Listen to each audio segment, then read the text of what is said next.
এখন কি বানানোর আছে? ডাল, খিচুড়ি না হালুয়া? আরে মেরি মা, একটু শান্ত হয়ে যাও। আর তোমার ছাদে এসো না একটুখানি। ছাদে? আমি? আরে হ্যাঁ বাবা, তোমারই ছাদে একটুখানি এসো, দরকার আছে। তুমি আমার ছাদে নিচে কি করছো? আরে ওই পাশে আমার একটা বন্ধু থাকে, তোর সাথে দেখা করতে এসেছিলাম, তাই ভাবলাম তোমার সাথে একটু হাই করে যাই। এই শোনো, আমাকে মিথ্যা কথা বলতে হবে না। তোমার এখানে কোনো বন্ধু আছে কি নেই সেটা আমি খুব ভালো করে জানি। আরে না না, মিথ্যা কথা বলছি না, সত্যি কিছুদিন আগেই ফেসবুকে আমার একটা বন্ধু হয়েছে, তো তার সাথেই দেখা করতে এসেছিলাম। আচ্ছা ওসব ছাড়ো, তুমি বাড়িতে একা আছো? তুমি এখানে হাই বলতে এসেছিলে না? বলা হয়ে গেছে তো বাই, রাখো ফোনটা। আরে আরে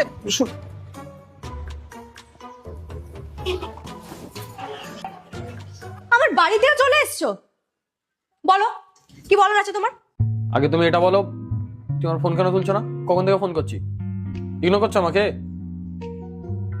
আর ও তোমার সাথে আমার কোনো দেখা করার ইচ্ছা নেই। হ্যাঁ, ও তো পাশে আমার বন্ধু থাকে, তার সাথে দেখা করতে এসেছিলাম, তাই ভাবলাম তোমার সাথে একটু দেখা করে যাই। হ্যাঁ, তো এখানে কি করছো? বন্ধুর কাছে যাও না। আচ্ছা, মিস ইউ না।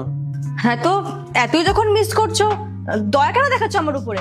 বারবার বলছো তোমায় বারবার কল করছি, আমি কল রিসিভ করছো না।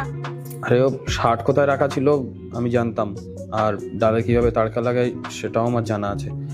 আর এখানে আশেপাশে কোনো আমার বন্ধুও নেই, তো আমি শুধু তোমার সাথে কথা বলার বাহানা খুঁজছিলাম।